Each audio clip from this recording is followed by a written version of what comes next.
Guys welcome back to my channel TGPSC edge. అందరూ ఎలా ఉన్నారు? బాగా చదువుతున్నారని అనుకుంటున్నా.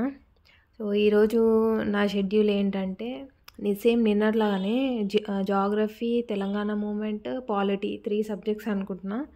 సో జాగ్రఫీతో స్టార్ట్ చేద్దాం అనుకున్నా. కాకపోతే ఫస్ట్ జాగ్రఫీలో ఎలా అడుగుతున్నారు క్వశ్చన్, అన్ని క్వశ్చన్స్ అనలైజ్ చేయాలని చెప్పేసి ప్రీవియస్ ఇయర్ పేపర్స్ అన్నీ తీసి 2023, 2024 జాగ్రఫీ రిలేటెడ్ ఎలా అడుగుతున్నాడు క్వశ్చన్స్ అని చూద్దామని అనుకున్నా. అసలు వరల్డ్ జాగ్రఫీ ఇంపార్టెంటా, రీజనల్ ఇంపార్టెంటా, ఇండియన్ జాగ్రఫీ ఇంపార్టెంటా అని చెప్పి చెక్ చేస్తే వరల్డ్ జాగ్రఫీ నుంచి 2 or 3 క్వశ్చన్స్ వస్తున్నాయి. Remaining all Indian geography and మన తెలంగాణ జాగ్రఫీ రిలేటెడే వస్తున్నాయి క్వశ్చన్స్. వరల్డ్ జాగ్రఫీ అయితే చాలా తక్కువ, అక్కడిక్కడ మనం కొంచెం కాన్సెప్షువల్ క్వశ్చన్స్ ఉంటాయి.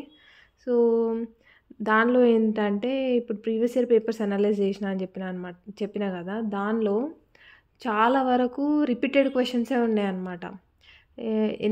చాలాసార్లు రిపీట్ అయిన క్వశ్చన్స్ అవన్నీ నేను మార్కేసి పెట్టుకున్నా, ఎక్కడెక్కడ నుంచి ఏ కాన్సెప్ట్స్ నుంచి ఎక్కువ అడుగుతున్నాడు క్వశ్చన్స్ అనేది మీకు కమింగ్ వీడియోస్లో నేను అప్డేట్ చేస్తూ ఉంటాను దాని గురించి. సో మీకు నేను ఒక సజెషన్ ఇవ్వాలనుకుంటున్నా. ఏంటంటే నేను ప్రీవియస్ ఇయర్ పేపర్స్ చూసేటప్పుడు కొన్ని పేపర్స్ ఎలా ఉన్నాయంటే, ఇప్పుడు టీజీపీఎస్సీ వాళ్ళు కండక్ట్ చేసే ఎగ్జామ్స్ జనరల్ స్టడీస్ పేపర్ అనేది అందరికీ సిమిలర్ కదా. ఇప్పుడు గ్రూప్స్ రాసేవాళ్ళు మనకెందుకులే, ఇప్పుడు ఏఈఏడబ్ల్యూ వాళ్ళకి ఎగ్జామ్స్ అవుతున్నాయి, లేదంటే గురుకుల వాళ్ళకి ఎగ్జామ్స్ అవుతున్నాయి, జూనియర్ లెక్చరర్స్ వాళ్ళకి ఎగ్జామ్స్ అవుతున్నాయి. సో ఆ పేపర్ అనేది అనలైజ్ చేయరు అనమాట. వాళ్ళకు వచ్చే జనరల్ స్టడీస్ పేపర్ ఏదైతే ఉందో అది అనలైజ్ చేయరు. అంటే అది మన సబ్జెక్ట్ కాదు కదా, అది వేరే ఎగ్జామ్ కదా అన్నట్టు ఫీల్ అవుతారు. కాకపోతే జనరల్ స్టడీస్ పేపర్ అనేది అందరికీ ఈక్వలే, అందరికీ సేమే. కాకపోతే కొంచెం డిఫికల్టీ లెవెల్ అనేది వేరీ అవుతూ ఉంటుంది. సో అది కూడా మనం ప్రతి ఇయర్ ఎగ్జామ్స్ ఏమైనా కండక్ట్ చేసినప్పుడు మనకంటే ముందు జరిగిన ఎగ్జామ్స్ ఏవైతే ఉంటాయో, మనం రాయాలనుకునే ఎగ్జామ్స్ కంటే ముందే ఏమైనా ఎగ్జామ్స్ జరిగితే అవి పేపర్స్ అన్నీ తీసుకొని అనలైజ్ చేసుకోవడం బెటర్. ఎందుకంటే నేను ఇప్పుడు పేపర్స్ అన్నీ చూసినప్పుడు నాకు క్లారిటీగా నాకు అర్థమైంది ఏంటంటే, అన్ని పేపర్స్లలో రిపీటెడ్ క్వశ్చన్స్ చాలా ఉన్నాయి. అంటే సేమ్ కాన్సెప్ట్ నుంచి అడిగిన క్వశ్చన్స్ లేదంటే సేమ్ క్వశ్చన్స్ కూడా చాలా వరకు రిపీట్ అయి ఉన్నాయి అన్నమాట.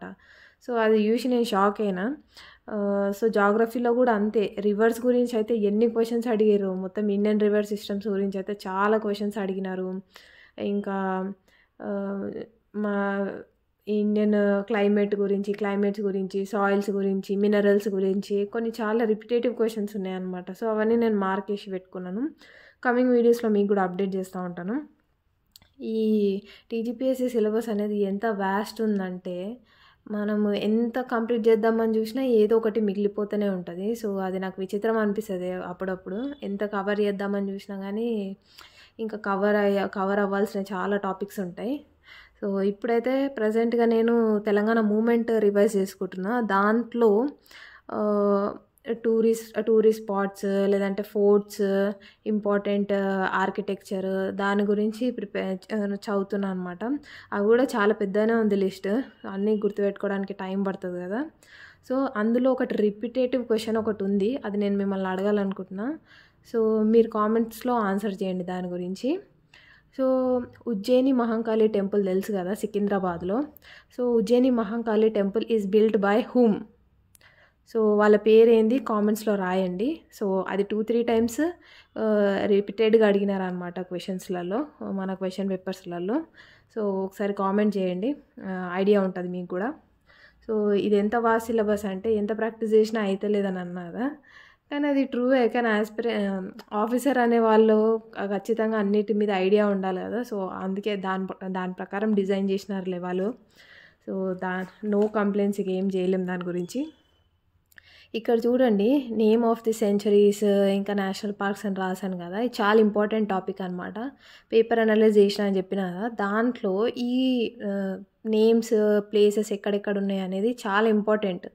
సో అవన్నీ నేను మార్క్ వేసి పెట్టాను చూడు, టిక్ మార్క్ వేసి పెట్టే అన్నీ ఆల్రెడీ మన టీజీపీఎస్సీలో 2023, 2024లో అడిగిన క్వశ్చన్స్ అనమాట. అవన్నీ నేను టిక్ మార్క్లో పెట్టాను. రిమైనింగ్ ఆల్ ఇంపార్టెంట్, ఇంపార్టెంట్ అని చెప్పేసి ఒక పేపర్లో రాసి పెట్టాను.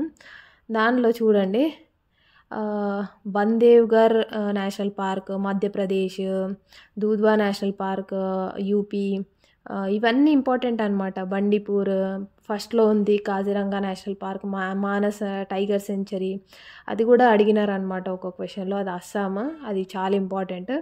So Bandipur national park Karnataka, ఇవన్నీ చాలా ఇంపార్టెంట్. ఎందుకంటే ఆల్రెడీ 2-3 పేపర్స్లో రిపీటెడ్గా అడిగినారు. అందుకే నేను మార్క్ వేసి మరీ చూపిస్తున్నాం. పెరియర్ సెంచరీ కేరళలో ఉంది చూడండి.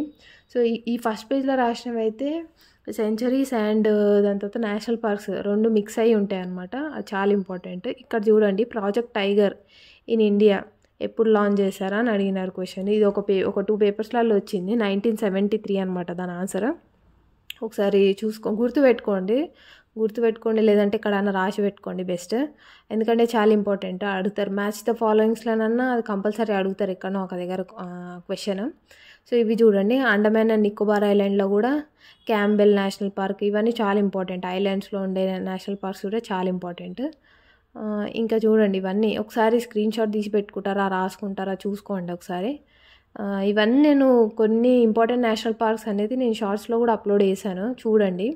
సో అవి రాసినాక కూడా నాకు ఇంకా కొన్ని కవర్ అవ్వలేదని అనిపించింది. కొన్ని క్వశ్చన్స్ అయితే నేను రాసిన దానిలో కూడా కవర్ అవ్వలేదు. సో అవన్నీ నేను ఇంకా నాకు అర్థమైంది, అన్ని నేషనల్ పార్క్స్ గుర్తుపెట్టుకోవాలి, ఇక మనకు తప్పదని అనిపించింది. అన్నీ రాసి పెట్టేసిన. అంటే ప్రతి స్టేట్లో ఉన్న నేషనల్ పార్క్స్ అన్నీ ఒక దగ్గర రాసాను చూడండి. బండిపూర్ నేషనల్ పార్క్ ఇందాక కర్ణాటక అని చెప్పాను కదా, అది. తడోబా నేషనల్ పార్క్ మహారాష్ట్ర, ఇది చాలా ఇంపార్టెంట్. ఇది కూడా అడిగినారు. మాధవ్ నేషనల్ పార్క్ మధ్యప్రదేశ్లో ఉంది. సో ఇది కూడా అడిగినారు అనమాట. సో ఈ నేషనల్ పార్క్స్ ఏందని ఒక్కొక్కసారి ఏమో డైరెక్ట్గా అడుగుతారు, ఒక్కొక్కసారి ఏమో మ్యాచ్ ద ఫాలోయింగ్ టైప్లో అడుగుతారు. అంటే ఏ స్టేట్ అనేది ఇంపార్టెంట్, అప్పుడప్పుడు ఇక మనం చెప్పలేము. ట్విస్ట్ ఇవ్వాలని అనుకుంటే ప్లేస్ కూడా అడుగుతాడు. ఇక్కడ చూడండి, రాజస్థాన్లో సరిస్కా నేషనల్ పార్క్, ఎన్పి అని రాసి ఉన్నవన్నీ నేషనల్ పార్క్ అనమాట. ఎన్పి అంటే నేషనల్ పార్క్ అక్కడ. సో అదన్నీ ఇంపార్టెంట్. ఇక్కడ చూడండి, చెప్పాను కదా, దూధ్వా నేషనల్ పార్క్ ఉత్తరప్రదేశ్. సో ఇవన్నీ ఇంపార్టెంటే.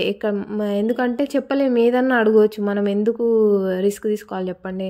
అవన్నీ గుర్తుపెట్టేసుకుంటే ఒక పని అయిపోతుంది. ఇంకోటి చూడండి, రామ్సార్ సైట్స్ ఇన్ ఇండియా, ఇది కూడా 2 times మ్యాచ్ ద ఫాలోయింగ్ లెక్క అడిగినాడు అనమాట. టీజీపీఎస్సీలోనే అడిగినారు ఈ questions. Ramsar sites in India. So రీసెంట్గా వచ్చే రామ్సార్ సైట్స్ అయితే ఇంకా చాలా ఇంపార్టెంట్, ఎందుకంటే అది కరెంట్ అఫైర్స్లో మనకు కవర్ అవుతుంది. సో ఇప్పుడు బ్రేక్ తీసుకుందామని చెప్పేసి కొంచెం మా అమ్మాయి పకోడీ చేసే ఆనియన్ పకోడీ అనమాట తింటున్నాను. బయట ఫుల్ వర్షం పడుతుంది. సో కొంచెం బ్రేక్ తీసుకొని నెక్స్ట్ సబ్జెక్ట్ స్టార్ట్ చేద్దామని అనుకుంటున్నా. ఇప్పుడు నెక్స్ట్ సబ్జెక్ట్ స్టార్ట్ చేసిన, ఇది పాలిటీ అనమాట నేను చదివేది. పాలిటీలో కొన్ని నోట్స్ రాసి పెట్టుకున్నా అని చెప్పిన కదా, ఎంతవరకు గుర్తుందని చెప్పేసి రివైజ్ చేసుకుంటున్నా ఫస్ట్. ప్రీవియస్గా రాసిన నోట్స్ అనమాట ఇవి. సో అది రివిజన్ చేయడానికి టైం పట్టేలా ఉంది, ఎందుకంటే చాలా రోజులైంది కదా బుక్ ఓపెన్ చేసి, కొంచెం మర్చిపోయినా అనమాట. అవన్నీ రివైజ్ చేసుకుంటున్నా ఒకసారి, పైన చూసుకుంటున్నా. మళ్ళీ కాన్సెప్ట్స్ అన్నీ రివైజ్ చేసుకోవాలి ఒకసారి. కొన్ని క్లాసెస్ వినాల్సి వస్తుందేమో, ఎందుకంటే కొన్ని కాన్సెప్చువల్ బాగా డెప్త్లు ఇస్తున్నాడు కొన్ని క్వశ్చన్స్. అవి కొంచెం క్లాసెస్ వినాలని అనుకుంటున్నా. కొన్ని టాపిక్స్ మీద ఒక 10 టాపిక్స్ వరకు ఉంటే అవి క్లాసెస్ వినాల్సిందేగా, మనకు తప్పదు అది. ఆ టైం చూసుకొని అది కూడా క్లాసెస్ విని కవర్ చేస్తాను. సో ఇంకేం చెప్పాలనుకుంటున్నాను నేనంటే, సో ఎగ్జామ్స్ అయినప్పుడు ఏంటంటే కొంచెం మనం పేపర్స్ అన్నీ రెడీ పెట్టుకోవాలి. మీరు కూడా ఏం చేయండి అంటే పేపర్ అనలైజ్ చేయడం స్టార్ట్ చేయండి. ఎందుకంటే పేపర్ అనలైజ్ చేయాలంటే మన దగ్గర పేపర్స్ ఉండాలని అని అవసరం ఏం లేదు. ఒక బుక్ దొరుకుతుంది మొత్తం మనకి, అంటే కంపైలేషన్ బుక్ అనమాట. అన్ని క్వశ్చన్ పేపర్స్ అన్నీ కంబైన్డ్గా ఒక దగ్గర ఒక బుక్ దొరుకుతుంది. ఆ బుక్ తీసుకొని అనలైజ్ చేసుకోండి బెస్ట్. ఇప్పుడైతే మొత్తం రాత్రి అయింది, కొంచెం వాకింగ్ చేద్దామని బయటకు వచ్చాను. ఇప్పుడు వెదర్ అంతా క్లియర్ అయిపోయింది, వర్షం కూడా అయిపోయింది. మొత్తం ఇంకా చీకటి అయిపోయింది. కొద్దిసేపు వెళ్ళి రివైజ్ చేసుకుందామని అనుకున్నాను, కాకపోతే ఇక లేట్ అయిపోయింది. ఈ వీడియో ఇక్కడికే ఎండ్ చేస్తున్నాను. మీకు ఈ వీడియో నచ్చినట్టయితే, మీకు కొంచెమైనా మోటివేషన్ వచ్చినట్టు ఫీలింగ్ అనిపిస్తే మర్చిపోకుండా like, share and subscribe. And మనం నెక్స్ట్ వీడియోలో కలుద్దాం. అంతవరకు స్టే ట్యూన్. Bye bye.